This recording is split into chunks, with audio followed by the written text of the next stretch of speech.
وسلام على عباده الذين اصطفى الصلاة والسلام على من لا نبي بعده وعلى آله وصحبه ومن نحى نحوه أما بعد فأعوذ بالله السميع العليم من الشيطان الرجيم بسم الله الرحمن الرحيم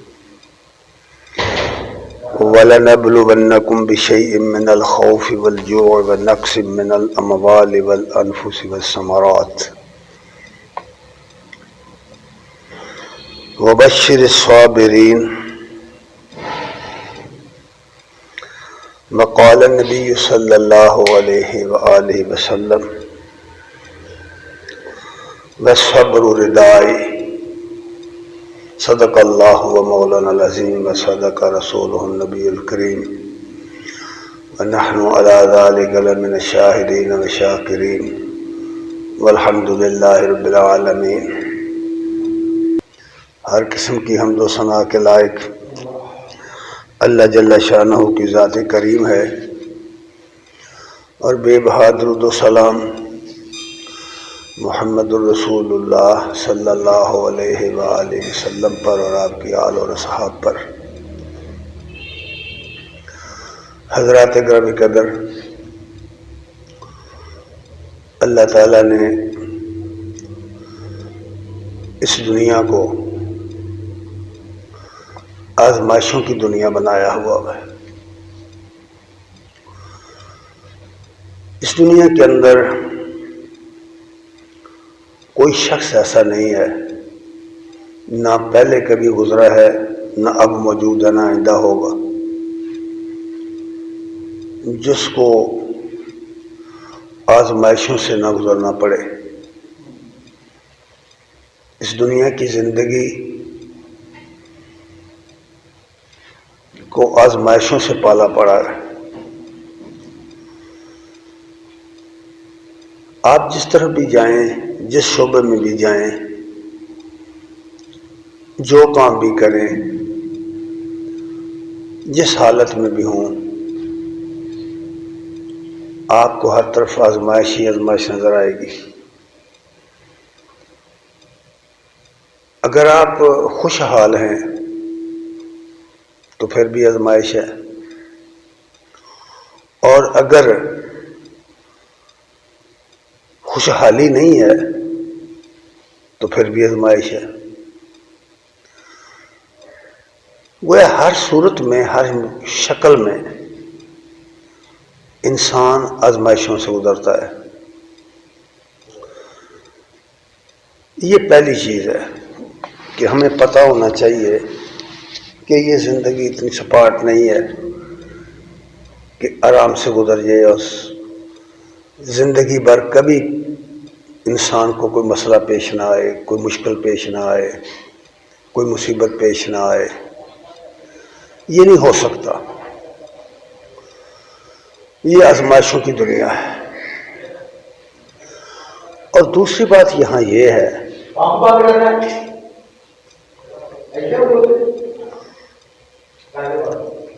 کہ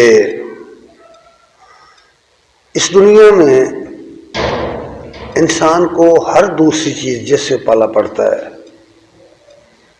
ضروری نہیں ہے کہ وہ اس کی ہم خیال ہو، ضروری نہیں ہے کہ وہ اس کی پسندیدہ ہو، ضروری نہیں ہے کہ وہ اس کی مرضی پر چلتی ہو، ضروری نہیں ہے کہ وہ اس کے کام آ سکتی ہو. یہ بھی ضروری نہیں ہے. اس دنیا میں ہم سفر کرتے ہیں، ہم دنیا میں کام کاج کرتے ہیں. ہمارے گھر سے لے کر، گھر کی زندگی سے لے کر مارکیٹ کی زندگی تک،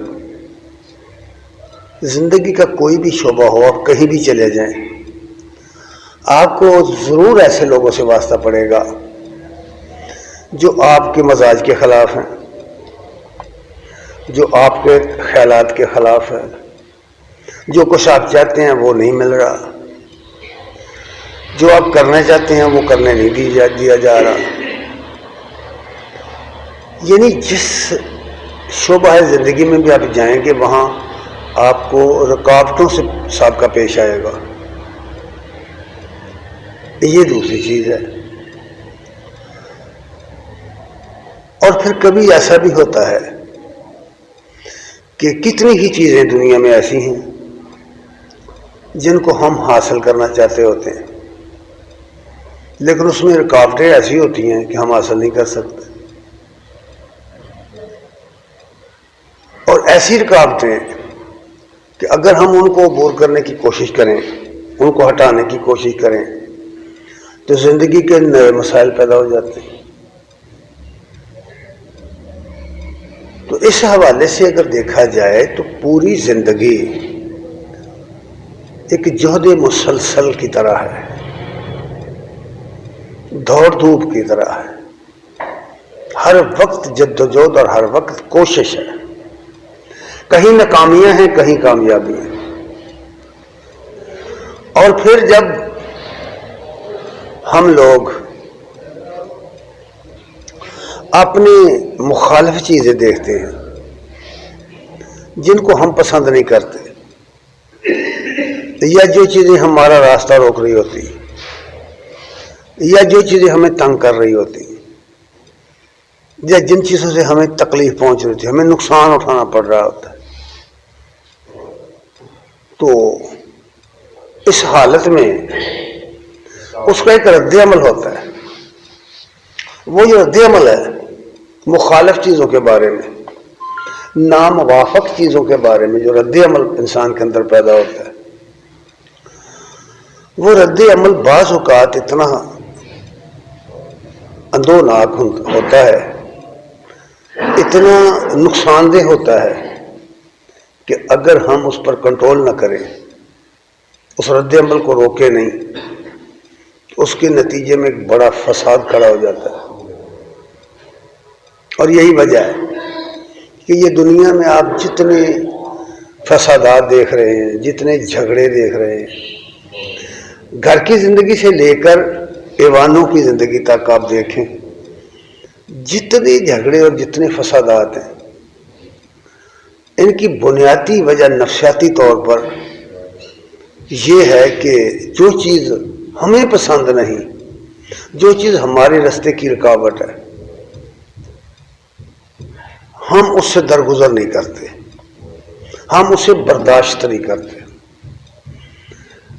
یعنی عدم برداشت کا شکار ہو جاتے ہیں۔ جب ہم عدم برداشت کا شکار ہوتے ہیں تو اس پر ہمارا رد عمل بہت خراب ہوتا ہے، وہ ہمیں فساد پر ابھار دیتا ہے۔ اسی طرح مخالف قوت کا معاملہ ہے، جب ہم ایکشن کرتے ہیں تو اس کا ریئیکشن ضرور آتا ہے، ہر عمل کا رد عمل ضرور آتا ہے۔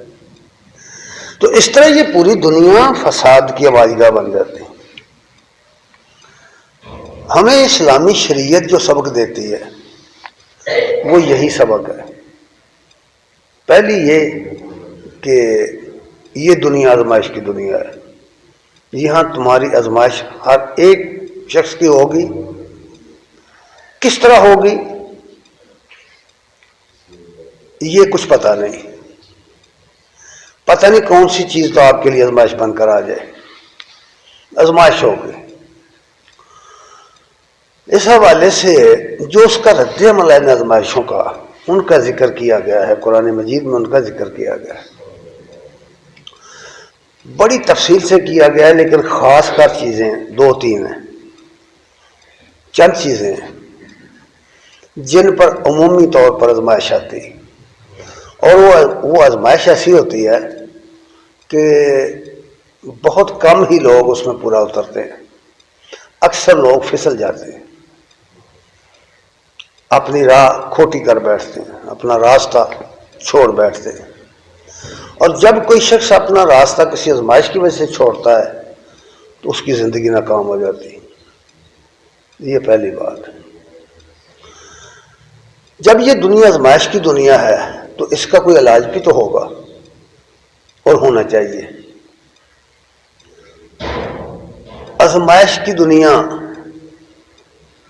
اور آزمائشوں کے اوقات اور جن چیزوں کے ذریعے آزمائش کی ہو رہی ہے، ان کے علاج کے لیے اسلامی شریعت نے دنیا کے سب سے زیادہ دانا شخص نے دنیا سے سب سے زیادہ ہدایت یافتہ شخص نے، جس کو اللہ نے اپنا رسول بنایا تھا، جس پر کتاب اتاری تھی، اس نے اس کے لیے ایک نسخہ بتایا ہے، صرف ایک چھوٹی سی بات بتائی ہے۔ اگر ہم اس کو گرہ میں باندھ لیں اور ہمیشہ اور ہر وقت اور ہر قدم پر اس کو یاد رکھیں اور اس کا استعمال کریں، تو یقیناً آزمائشوں میں اللہ تعالیٰ کی توفیق شامل حال ہو جائے گی اور آدمی سرخر ہو جائے گا۔ لیکن شرط یہ ہے کہ اس نسخے کا استعمال کرے آدمی۔ بالکل اس کی مثال ایسے ہی ہے جیسے ایک ہارٹ کا مریض ہوتا ہے تو ڈاکٹر کہتے ہیں کہ بھئی اپنی جیب میں ہر وقت فلاں ٹیبلٹ رکھو۔ جب اس کے آثار سامنے آئے نا، ہائی بلڈ پریشر کے یا لو بلڈ پریشر کے، جب دل کی دھڑکن تیز ہونے لگے تو فوراً اس کو اپنی زبان کے نیچے رکھ لو، احتیاطی تدبیر ہے۔ اسی طرح وہ گولی جو ہمیں مستقل دی گئی ہے کہ اگر تم آزمائشوں میں پورا اترنا چاہتے ہو، اگر چاہتے ہو کہ آزمائش میں آپ سرخرو ہو جائیں اور آپ کے قدم نہ پھسلیں، تو پھر ایک چیز جو ہے نا اس کو اختیار کرو۔ نبی کریم صلی اللہ علیہ وسلم نے فرمایا ہے کہ وہ چیز صبر ہے، اپنے آپ پر کنٹرول کرنا، اپنے آپ کو روک کے رکھنا۔ جذبات امڑتے ہیں، جذبات کہتے ہیں کہ فلاں کام کر دے، لیکن نہیں، عقل کا تقاضا یہ ہے کہ اگر ان جذبات کو استعمال کیا تو ان کا رد عمل بہت برا آئے گا۔ اگر اس طرح کنٹرول کر لیا تو بہت ساری باتوں سے بچ جائیں گے۔ اب دیکھیے قرآن مجید نے کیا کہا ہے، فرمایا۔ اس کا مطلب بیان کرنے سے پہلے میں تھوڑی سی یہ بات عرض کر دوں کہ جب یہ آیات نازل ہوئی تھی، اس کے مخاطب کون لوگ تھے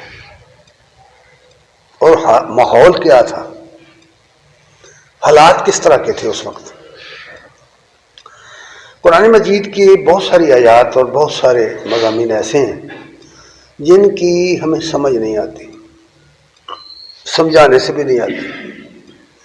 اس کی وجہ یہ ہے کہ جو کام پریکٹیکل سے سمجھ میں آ سکتا ہے وہ سمجھانے سے نہیں آ سکتا، کیونکہ اس وقت ہم لوگ جو ہیں وہ ان آیات کے اوپر جو کچھ ہو رہا تھا اس زمانے میں، اس کا جو پریکٹیکل تھا، جو اس کا عملی مظاہرہ تھا، وہ اب ہم نہیں کر رہے، ہم وہ کام کر ہی نہیں رہے۔ وہ کام یہ تھا کہ جو مومن تھے، مسلمان تھے، انہیں یہ بتایا گیا تھا کہ یہ جو دین اسلام ہے، اسے اگر ایک لفظ میں، ایک جملے میں اس کی غرض و غایت بیان کرنی ہو تو وہ یہ ہے کہ دنیا میں اللہ کی زمین پر، اللہ کے بندوں پر اللہ کا کلمہ غالب آ جائے۔ اس کو اعلی کلمت اللہ کہتے ہیں، اللہ کے کلمے کی، اللہ کے نظام کی حکومت قائم ہو جائے۔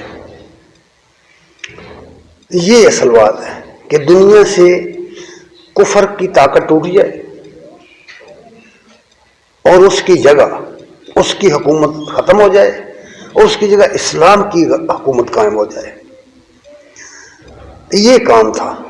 اب اس کام کے لیے صاف ظاہر ہے کہ باطل کی قوتیں اکٹھی ہو کر کے راستہ روکنے کے لیے آئیں گی، تو آزمائش تو شروع ہو جائے گی، نقصانات بھی ہوں گے، مقابلہ بھی ہوگا۔ تو یہ لوگ جو یہ کام کر رہے تھے، جیسے آپ غزوہ بدر، غزوہ احد، غزوہ احزاب، نبی کریم صلی اللہ علیہ وسلم کی سیرت کے اندر یہ ساری چیزیں پڑھتے ہیں، سنتے ہیں، تو یہ کام کیا کام تھا وہ جو کر رہے تھے؟ اللہ کے رسول کیا کام کر رہے تھے؟ کوئی مذہبی تبلیغ، کوئی نیکی کا بس رستہ پہ نماز پڑھا کرو، روزے رکھا کرو، بس اس طرح کی بات نہیں، یہ ضمنی چیزیں ہیں۔ اصل چیز یہ سی کہ دنیا سے کفر مٹے، کفر کی حکومت ختم ہو اور اسلام کی حکومت غالب آئے، یہ تھا اصل کام۔ اب اس کام کو کرنے کے لیے جب لوگ نکلے تو بڑی بڑی آزمائشیں آئیں، مال کا نقصان بھی ہوا، جانوں کا نقصان بھی ہوا، دشمن کا خوف بھی۔ بس انہی باتوں کا یہاں ذکر کیا گیا ہے۔ انہیں خبردار کر دیا گیا تھا کہ سوچ کر سمجھ کر نکلو، اس راستے میں آئے ہو نا تو سوچ سمجھ کر آؤ، کیونکہ وَلَنَبْلُوَنَّكُمْ بِشَيْءٍ مِّنَ الْجُوعِ وَالْخَوْفِ وَالنَّقْصِ مِّنَ الْأَمْوَالِ وَالثَّمَرَاتِ، ضرور ہم تمہاری آزمائش کریں گے، ہم تمہیں پرکھیں گے کہ تمہارا دعویٰ کھوٹا ہے، کھرا ہے، تم نے دل سے یہ باتیں مانی ہوئی ہیں یا اوپر اوپر سے۔ آزمائش جب آتی ہے تو وہ آزمائش کی بھٹی پگھلا کے رکھ دیتی ہے، وہ خالص باقی رہ جاتا ہے، کھوٹ باہر نکل جاتی ہے۔ اس لیے فرمایا وَلَنَبْلُوَنَّكُمْ بِشَيْءٍ مِّنَ الْجُوعِ وَالْخَوْفِ وَالنَّقْصِ مِّنَ الْأَمْوَالِ وَالثَّمَرَاتِ۔ لو ساری دنیا بیان کر دی، دنیا کی سب چیزیں بیان کر دی۔ فرمایا کسی نہ کسی ایک چیز کے ساتھ ہم تمہاری آزمائش کریں گے۔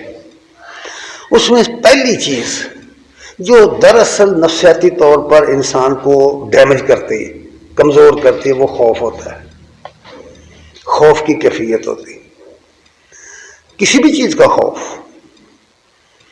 بلکہ اگر میں یہ کہوں کہ یہ دنیا جتنی دوڑ بھاگ کر رہی ہے، آپ دیکھتے ہیں نا صبح کے وقت جلدی جلدی لوگ اٹھتے ہیں، اپنے کام کے لیے بھاگتے ہیں، صحت خراب ہوتی ہے پھر بھی نکلتے ہیں، سردیوں میں بھی نکلتے ہیں، گرمیوں میں نکلتے ہیں، موسم کی کوئی پرواہ نہیں کرتے، ہر حالت میں اٹھتے ہیں اور نکلتے ہیں اور کام کرتے ہیں۔ کیوں کرتے ہیں بھائی؟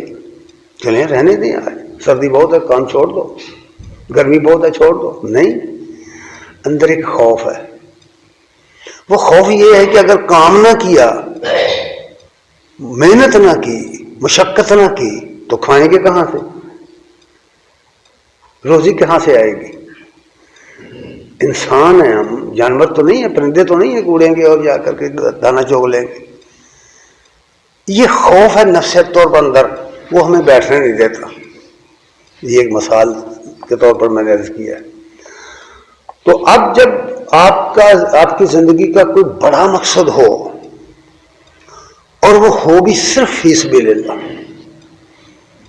اور اس کے راستے میں بڑے بڑے باطل پرست طبقے، بڑی بڑی غالب قوتیں،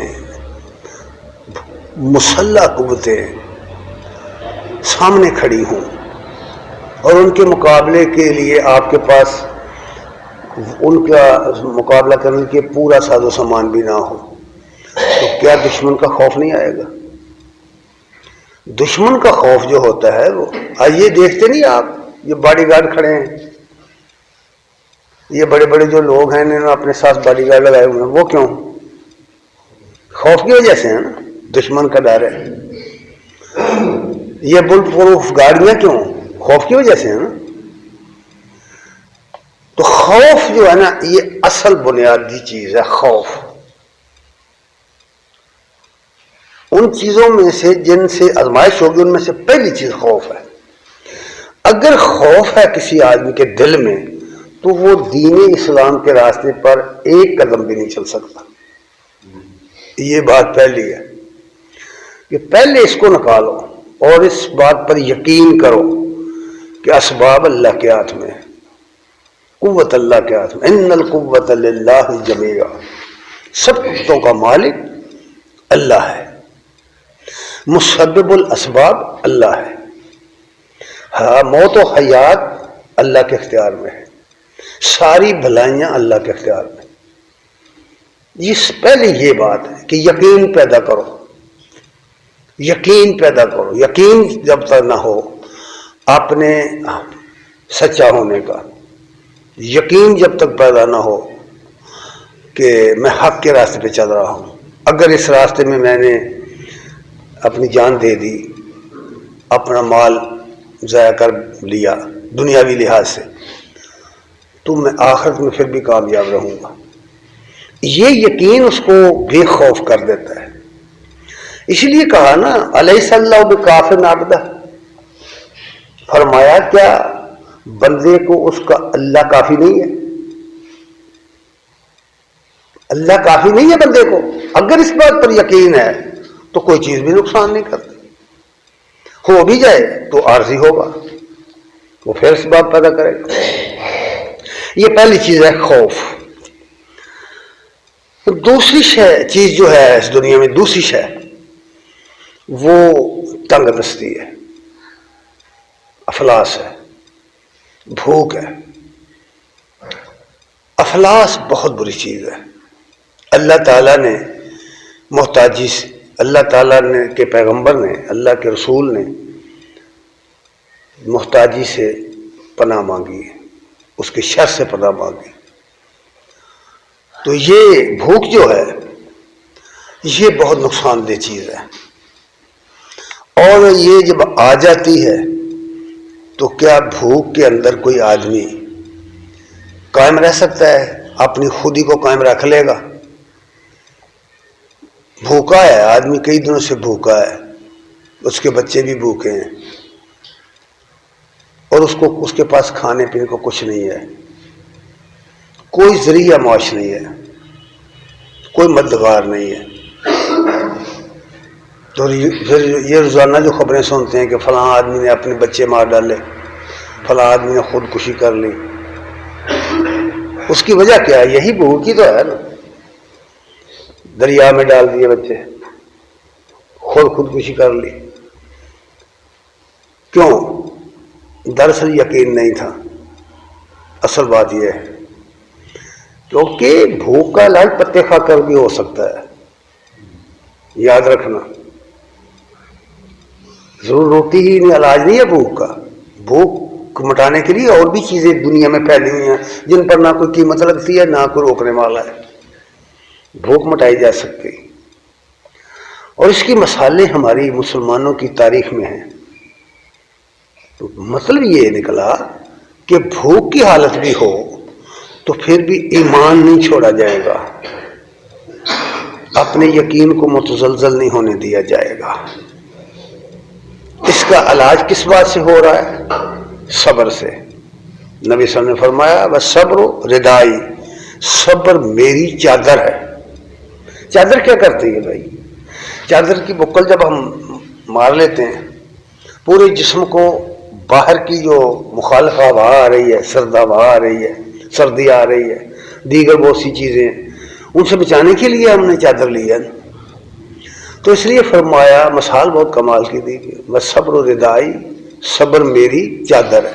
جس طرح چادر پورے جسم کو ڈھانک لیتی ہے، اگر آدمی صابر و شاکر ہو جائے تو اس کے سب مسائل جو ہے نا حل ہو جا سکتے ہیں۔ دوسری چیز یہ بیان کی کہ وَنَقْصٍ مِّنَ الْأَمْوَالِ، اموال کا تلف ہو جانا، نقصان ہو جانا، یہ انسان کے اختیار میں نہیں ہیں چیزیں۔ ایک زمیندار ہے، اس نے بڑی محنت کر کے فصل بوئی ہے، اب فصل پک گئی ہے، لیکن طوفان باد و باروں آیا، اس نے برباد کر دی، کیا کر لے گا؟ پکی ہوئی فصل برباد ہو جائے گی، کیا کر لے گا؟ کتنی مرتبہ ہم نے یہ مناظر دیکھے ہیں۔ ایک آدمی مل آنر ہے، بڑا کاروبار ہے، اچانک آگ بھڑک اٹھی، سب کچھ ہی بسم ہو گیا، سینکڑوں لوگ بھی مر گئے۔ کیا یہ مناظر ہم دیکھتے سنتے نہیں؟ اس کو کہتے ہیں اتلاف مال۔ فرمایا جب کسی کا مال خراب ہوتا ہے، نقصان مال کا ہوتا ہے، اس وقت دیکھا جائے گا کہ اس کا رویہ کیا ہے۔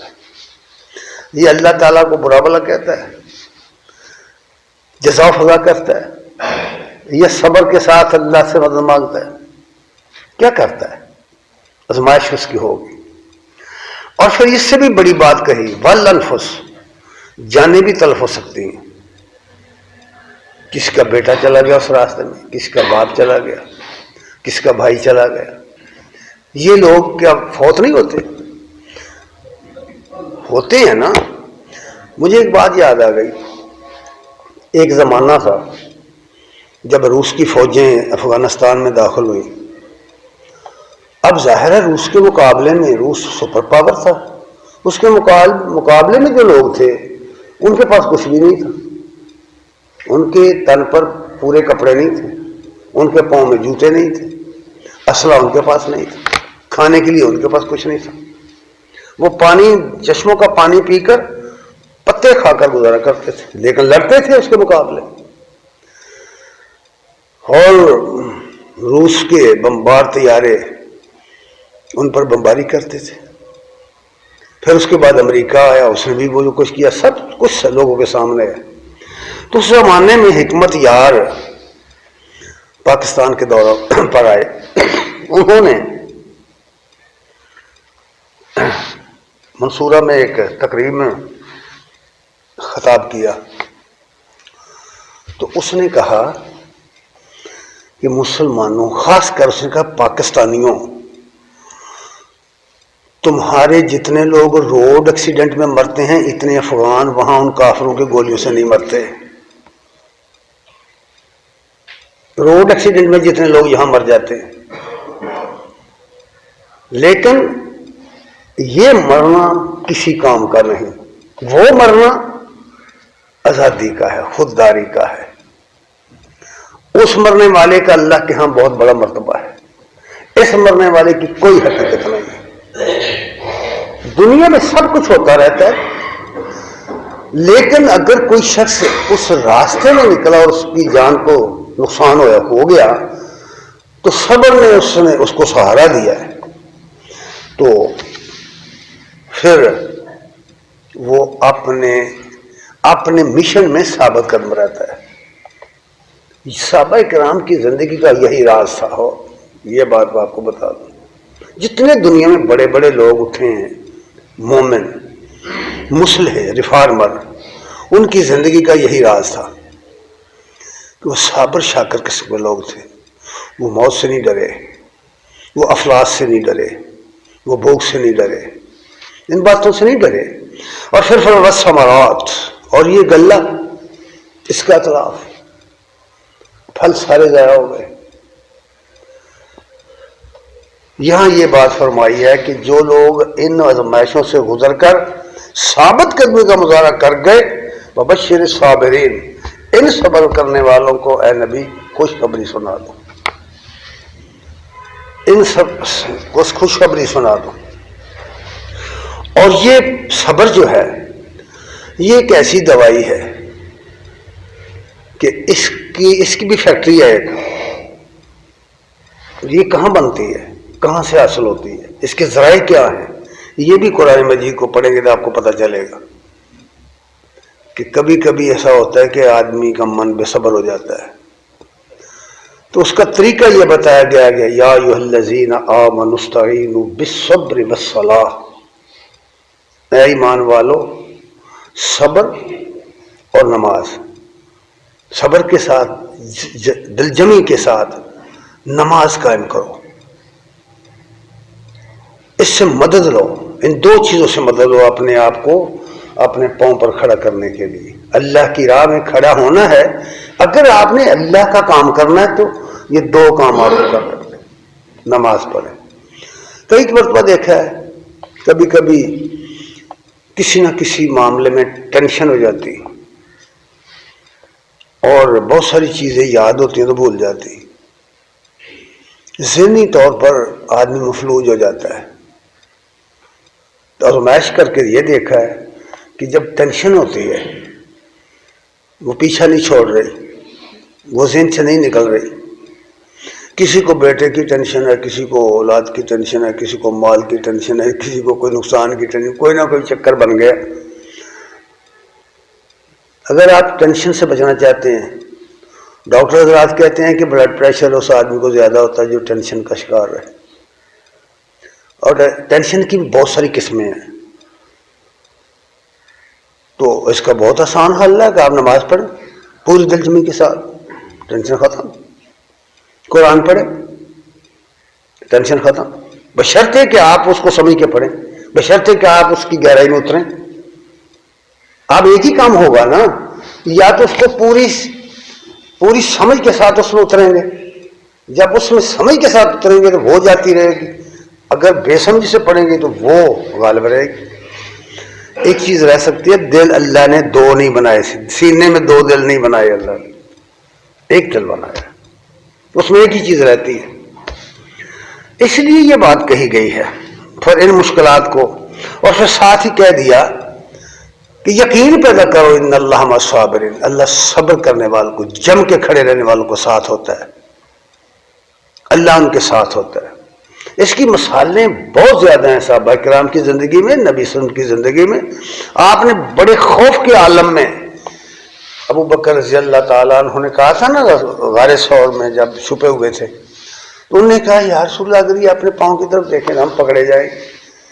کیا کہا نبی اللہ کے رسول نے؟ کیا کہا؟ لا تحزن، مت غم خا، بھائی دشمن سر پر کھڑا ہے نا، بالکل سر پہ کھڑا ہے، اور کہنے والا کہہ رہا ہے کہ یا رسول اللہ ہم پکڑے گئے، اگر یہ نیچے دیکھیں، اس طرح دیکھنے کے لیے نیچے دیکھیں تو ہم پکڑے گئے۔ کیا فرمایا؟ لا تحزن، مت غم کر، ان اللہ معنا، اللہ ہمارے ساتھ ہے۔ فرمائیے کیا پھر پکڑے گئے؟ یقین کا عمل اس کو کہتے ہیں۔ جب تک یہ کیفیت نہ ہو آدمی اپنے مقصد میں کامیاب نہیں ہو سکتا۔ اس حوالے سے یہ بات کہی گئی کہ اللہ صبر والوں کے ساتھ ہے، اور پھر یہ بھی کہا کہ صبر کے مواقع کون کون سے ہوتے ہیں، خصوصی مواقع، بہت مشکل ٹائم جو زندگی کے ہوتے ہیں نا، ان کا ذکر کیا قرآن نے۔ فرمایا ہے نا سورہ البقرہ کی آیت نمبر 177 میں یہ بات فرمائی، والصابرین فی البأساء والضراء وحین البأس۔ تین موقع زندگی کے بہت ہی مشکل ہیں۔ ایک یہی تنگ دستی، آدمی جیب خالی ہے، کچھ بھی نہیں ہو، بھوک اور افلاس، کوئی چارہ نظر نہیں آتا، لیکن وہ صبر کرنے والے ہیں اس حالت میں بھی۔ اور دوسرا بیماری، بیماری ایک ایسی بلا ہے کہ کئی مرتبہ آدمی چاہتا ہے کہ پروردگار اس سے تو مجھے موت دے دے، بلکہ گھر والے کہتے ہیں کہ اب تو اللہ اس کو پردہ ہی دے دے نا، کہتے ہیں نا، یہ بے صبری کا نتیجہ ہے۔ کیوں پردہ دے دے؟ یہ کیوں نہیں کہتے کہ اللہ اسے شفا دے دے؟ الٹی بات ہے نا، تربیت کی کمی ہے۔ یہ کیوں نہیں کہتے کہ اللہ اسے شفا دے دے؟ یہ کیوں کہتے ہیں اسے پردہ دے دے؟ زندگی تو بالکل موت کے کنارے پر پہنچ کر واپس آ جاتی ہے۔ یہ دیکھی ہے ہم نے، اپنی آنکھوں سے دیکھی، تجربے اس کی مشاہدات موجود ہیں۔ اس حوالے سے کہی گئی ہے والضراء، بیماریوں کی حالت، وحین الباس، اور بالمقابل دشمن کے ساتھ لڑتے ہوئے۔ اللہ کے جو دشمن ہیں وہ اللہ کے دین کو سرنگوں کرنا چاہتے ہیں، اللہ تعالیٰ کے دین کو وہ ختم کر دینا چاہتے ہیں۔ مومن کی ذمہ داری بنائی گئی ہے کہ نہیں، تیرا کام ان کے مقابلے میں کھڑا ہونا ہے، اور وہ بہت مشکل ہے۔ جنگوں میں آمنے سامنے کی لڑائیاں بہت خوفناک ہیں، مرنے کا خوف ہے۔ تو اب اگر وہ صابر ہے، جم کے کھڑا رہنے والا ہے، تو فرمایا یہ گیا کہ صابر لوگ وہ ہوتے ہیں جو ان مشکل ترین اوقات میں صبر کرتے ہیں۔ پھر یہ بات انہیں سرٹیفکیٹ یہ دیا گیا، اولئک الذین صدقوا، یہ سچے لوگ ہیں، واولئک هم المتقون، اور یہی لوگ ہیں جو اللہ اور رسول کی نافرمانی سے بچ کر زندگی گزارنے والے ہیں۔ یہ علامتیں بیان کر دی گئی۔ عزم اور ہمت، دنیا کے اندر جب آدمی ہمت ہار جائے، عزم اس کا ٹوٹ جائے، وہ کوئی کام نہیں کر سکتا۔ یقین مانیے، کئی مرتبہ اس طرح کی باتیں ہوتی ہیں، ہم کسی کو کہتے ہیں، کسی بچے کو کہتے ہیں کہ یہ فلاں کام کرو، وہ دیکھ کر کہتا مجھ سے نہیں ہوگا، میں نہیں کر سکتا، یعنی اس کی ہمت ابتدائی میں جواب دے گئی، اس کا عزم ٹوٹ گیا، وہ نہیں کر سکتا۔ آپ ایسے شخص سے کوئی کام نہیں کروا سکتے۔ اور دوسرے کو کہتے ہیں کہ بھئی تو کر دے، وہ کہتے ہیں جی میں کر دیتا ہوں، اور وہ اپنی ہمت اور جرت کے ساتھ اٹھتا ہے اور کام کر دیتا ہے۔ کام ایک ہی ہے، کرنے والے دو افراد ہیں، ایک ہمت توڑ کر بیٹھ گیا اور ایک نے عزم اور ہمت کا مظاہرہ کیا تو کام کر دیا۔ اللہ مددگار ہوتا ہے۔ اس کی مثالیں بھی تاریخ میں بہت زیادہ ہیں۔ اس لیے عزم و ہمت یہ بہت ضروری چیز ہے۔ اور پھر یہ عزم اور ہمت جو چیزیں ہیں نا، یہ صبر کے ساتھ لازم ملزوم چیزیں ہیں۔ جو شخص جم کے کھڑا نہیں ہو سکتا اپنے کسی مقصد کے لیے، مشن کے لیے، وہ ہمت پیدا نہیں کر سکتا، وہ مخالفین کے مقابلے میں کھڑا نہیں ہو سکتا۔ یہ دنیا، میں پہلے کہہ چکا ہوں کہ یہ دنیا آزمائش کی دنیا ہے، اس میں کہیں بھی آپ کو کوئی چیز آسانی سے نہیں مل سکتی، کوئی چیز آپ کو آسانی سے نہیں مل سکتی۔ آپ نے جو کچھ یہاں سے حاصل کرنا ہے ہمت سے، محنت سے، مشقت سے اور مقابلے سے کرنا ہے، اور مفت میں بھی کوئی شے نہیں ملے گی۔ یہاں ہر چیز جو یہاں ملنی ہے اس کے بدل میں آپ کو کچھ دینا پڑے گا۔ یاد رکھیے یہ دنیا رب نے اس طرح کی بنائی ہوئی ہے۔ پھر اللہ تعالیٰ نے فرمایا، مثال دے دی ہے، مومن کو مثال دی ہے کہ تیرے سامنے تو بہت ساری مثالیں ہیں۔ سورہ شورا کے اندر آیت نمبر 43 میں فرمایا وَلَمَّنْ صَبَرَ وَغَفَرَ إِنَّ ذَلِكَ لَمِنْ عَزْمِ الْأُمُورِ۔ وہ شخص جس نے صبر کیا اور جس نے بچ کر معاف کر دیا، جس نے معاف کر دیا، دشمن کو معاف کر دیا۔ بہت مشکل کام جو دنیا میں ہے نا، وہ دشمنوں کو معاف کرنا ہے۔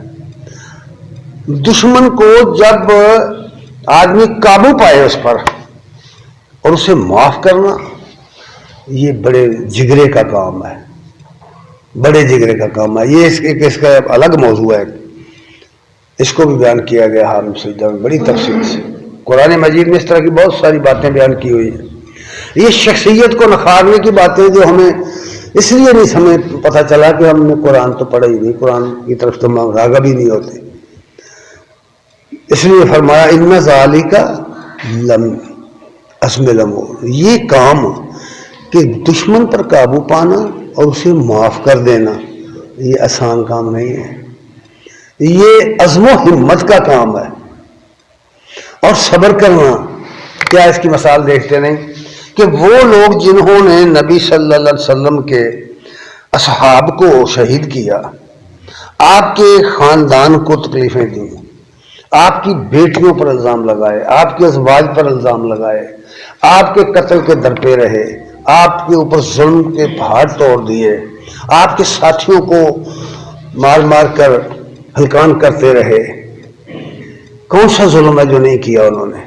مکے کے اندر جو غریب لوگ تھے ان کے ساتھ کیا نہیں ہوا، بلال کے ساتھ کیا نہیں ہوا، خباب کے ساتھ کیا نہیں ہوا، خباب کے ساتھ کیا نہیں ہوا، اس کی بے شمار مثالیں ہیں۔ خود نبی کریم صلی اللہ علیہ وسلم کو گھر چھوڑنا پڑا، اپنا آخر چھوڑ کر، اپنا وطن چھوڑ کر، اپنا گھر چھوڑ کر 300 میل کے فاصلے پر باہر چلے گئے، اپنا وطن چھوڑ کر گئے۔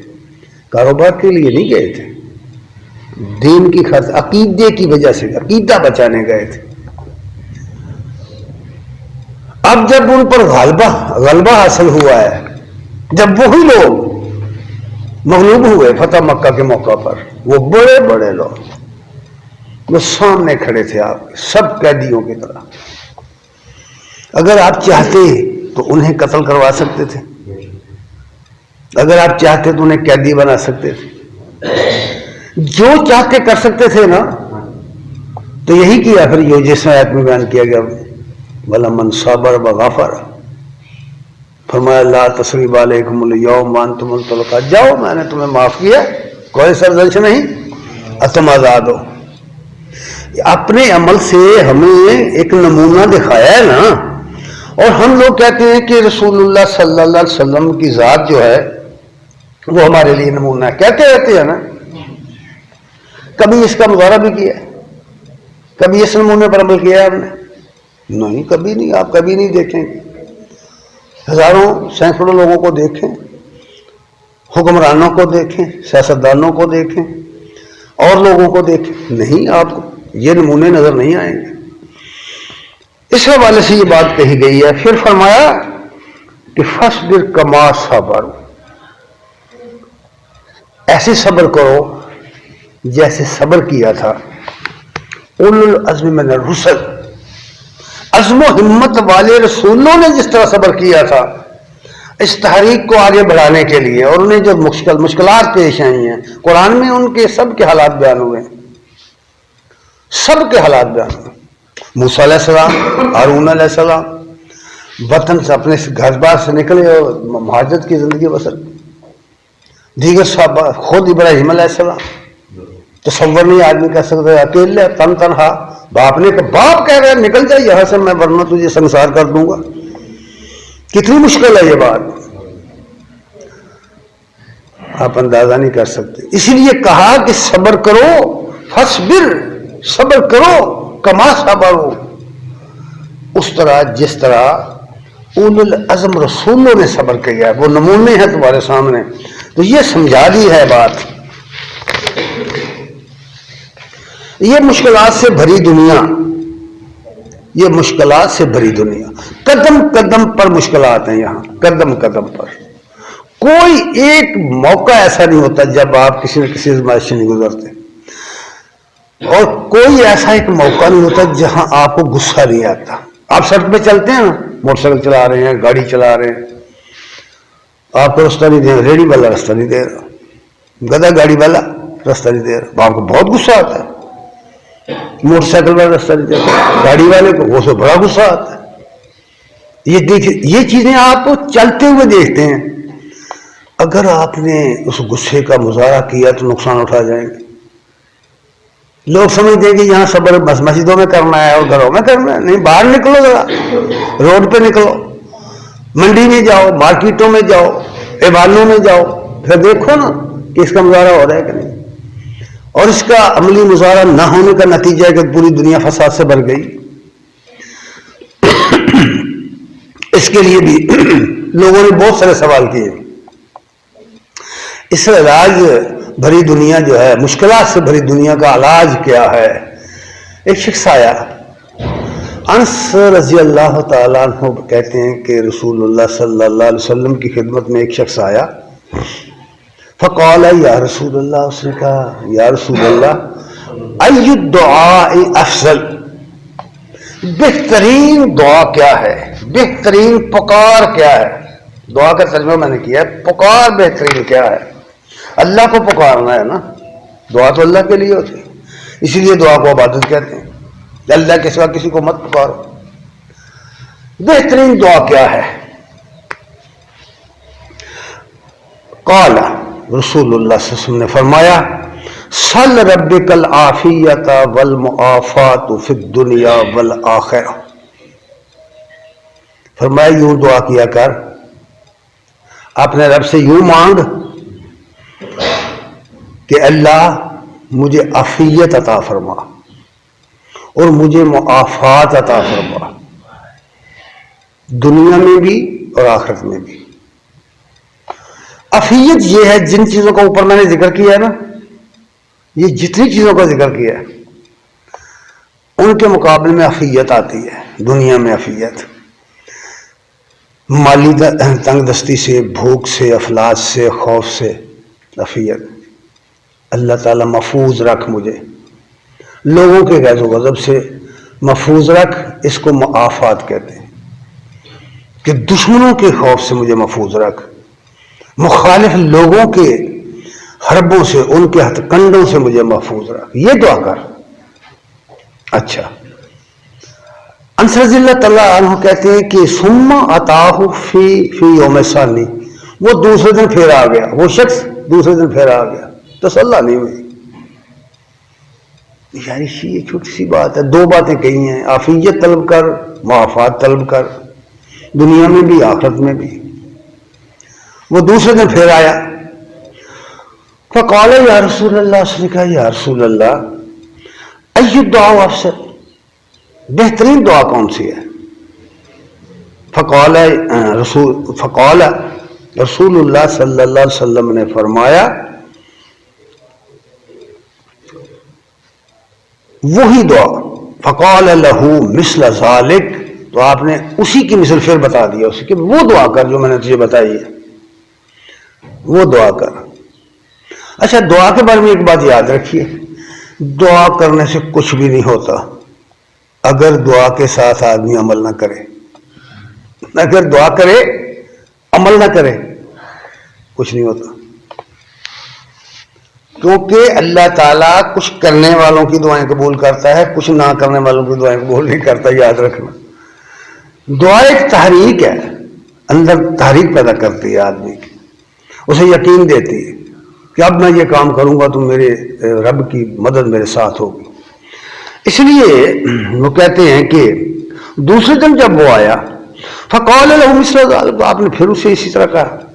ثم اتى في يوم الثالث، وہ تیسرے دن پھر آ گیا، اس نے پھر وہی سوال کرا، آپ نے بھی اسے اسی طرح جواب دیا۔ فقال له مثل ذلك، آپ نے کہا وہ میں تجھے ایک دفعہ بتا چکا کہ یہ دعا کر، اب اسے بتایا۔